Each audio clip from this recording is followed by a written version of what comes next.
I don't know if you're seeing the trend in today's trends. Wait, the trend in today's trends. So with every year, there are going to be new trends. We can see it throughout our human history that architecture is no exception to this. There are so many trends and so much history in architecture, and it's kind of crazy how much it evolved. Is that true? It's very true. Going all the way back from rock-cut architecture to modern architecture, contemporary architecture, it's crazy how much architecture, generally speaking, has evolved. There are always going to be some trends that are bleh, right? I want to know, what does it feel like to be so goddamn ugly? Today, I wanted to talk about architectural trends that, in my opinion, need to end ASAP. Yikes. Hey guys, it's your girl Nat here. I am the creator behind Unraveling Architecture. So the first trend that I want to talk about is called invisible architecture. As you would assume, invisible architecture attempts to make buildings look invisible. They blend so well into their surroundings that they end up disappearing. This has recently been developed within the past decade, I would say, and basically it creates an illusion of camouflage by projecting LED sensors. It will mirror its surroundings using this advanced technology. It sends real-time images back onto the building facade, so it blends in perfectly with the surroundings. I personally have a couple problems with this. First of all, birds. I'm not even joking. So already 1 billion birds die per year, and I guess right now I'm curious as to what is the point of invisible architecture? What do you gain out of it? But I'll tell you what you'll lose if invisible architecture becomes a norm. Is that wrong? Now, I read up on the purpose of invisible architecture, and please feel free to disagree with me, but I just don't see the point in spending all of this energy and time camouflaging a building, especially in a city. I understand, and I guess I'm more okay with invisible architecture being implemented in naturescapes, where a house or a, retreat home could really blend with the surroundings. However, in giant cityscapes, already people complain about struggling to circulate through buildings. So imagine not even being able to find a building, and what do you gain out of it? If you like it though, let me know.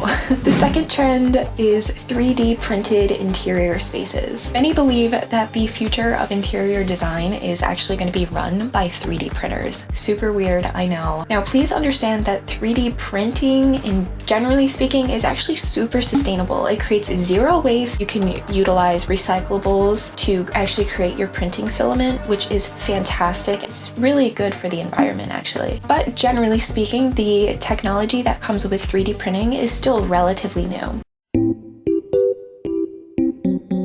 Because it's new, I don't think people have really been accepting the new aesthetic that 3D printed interiors offer. Now, there was a project, it was called the Digital Grotesque, and they 3D printed this entire interior space, and this, I think, is the prime example of why I don't like it. First of all, I look at it, I see it's all white. Architects and architecture students, we love all white interiors, but I see something like that, and I just think how hard it is to clean something. Anytime I 3D printed a model in architecture school, for some reason, whenever dust sticks to that 3D printed model, it becomes a mess. And I always just wonder, sure, when it's first constructed, it looks beautiful, but we also have to consider how we actually clean things and maintain it so it still looks pretty 10 years down the line. But perhaps 3D printed interiors could be meshed with practical, sustainable material options for interior spaces. Number 3 is going to be carbon webbing fiber on everything. Don't get me wrong, I like carbon fiber as a material, but I think today's trend, we are overusing it way too much.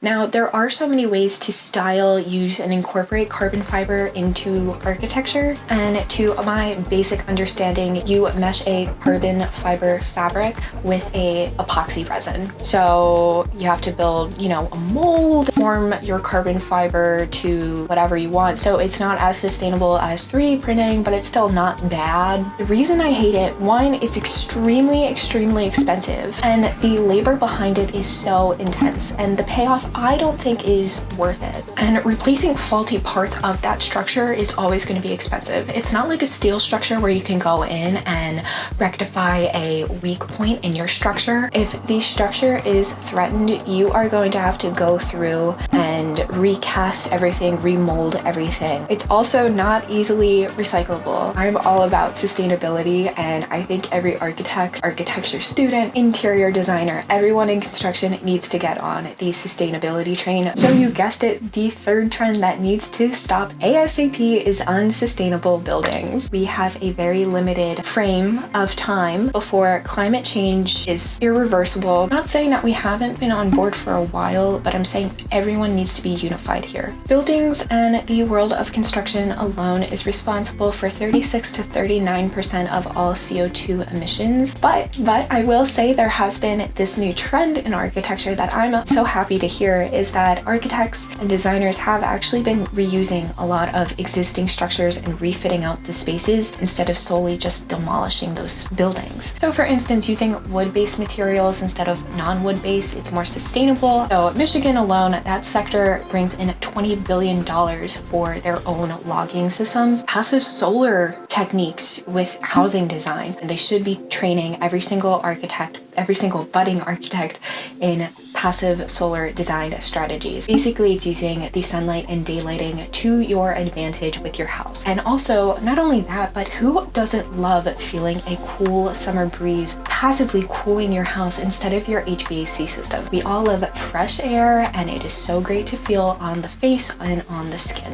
Efficient LED lighting, self-explanatory, using recycled materials as your building materials, and using native landscaping. This is another component of passive cooling techniques that you can implement in your buildings. Mother Nature, she planned out everything for us in such a great way. But yes, your landscaping can even be a part of a passive cooling strategy that you can implement in your house. And basically, this just reduces your irrigation needs on your plot. The next trend is over-reliance in virtual reality in the world of construction. So visualization technologies that have been developed for architecture and construction is the new era. It's the new trend in architecture. It's great, right? You can hold up your iPad and see your future building being built there, even though you haven't even broken the ground on your site. Really cool, but there's some problems with it. Oh no, I don't like that. I don't like that at all. Augmented reality walkthroughs are great for your shareholders and building owners to see what the building actually looks like. Architects can use this technology to see potential problems with the design, but when you give it to stakeholders who don't have a trained eye in architecture, and they see this beautiful building put in this perfect digital world that doesn't incorporate real world design issues, then you kind of get into a problem, because now we're seeing this trend where stakeholders and building owners love the AR, but once the building is actually actualized, they don't like it as much, and that's because they were viewing in AR, in this perfect ideal world, what the building could look like. We really need to pull back our over-reliance on AR and showing people what the building could look like with virtual walkthroughs. The next trend that needs to end are skyscraper sweaters. Skyscrapers don't need sweaters. What I mean by this is technically a double skin facade system. I know that I'm gonna get some hate for this. So the main advantage of a double skin facade system is that you have two facades with an offset, and this air gap acts as a thermal cushion, which means in turn it's going to reduce your HVAC loads and stresses on the actual interior part of your building. This also is supposed to save you money. However, understand that this This significantly increases your design cost to actually build your building in materials and labor, and it's been debated how much money you actually save. So most times these facades that are significantly offset from the actual main building part, they tried to make these spaces occupiable, and this is a big mistake. Because it acts as a thermal cushion, in a way these spaces become like a sauna. You aren't really saving that much money. Occupiable interstitial spaces between the main core and the actual exterior of the building are so hot. For what? What's the payoff? The next trend is contemporary architectural forms. Many view contemporary architecture not only as ugly but also oppressive, and that most buildings have been designed to be monumental, but also these buildings are intended to make money by becoming some sort of landmark.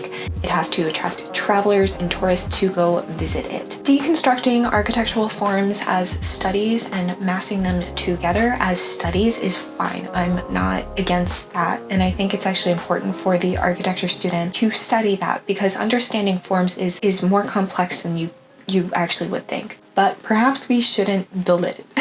Huh?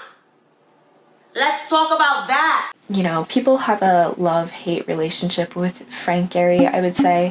I see his form in Walt Disney Concert Hall, and I think that's way more beautiful than his in the Cleveland Clinic for Brain Health. And I just see that, his MIT building, and I just question, once again, what do you get out of this? I don't understand it. Denouncing traditional architectural forms seen in classic architecture are hated by the public. The public likes symmetry, uniformity. I think it's time that we move more to a nature-inspired architecture form again. That's it for today's video.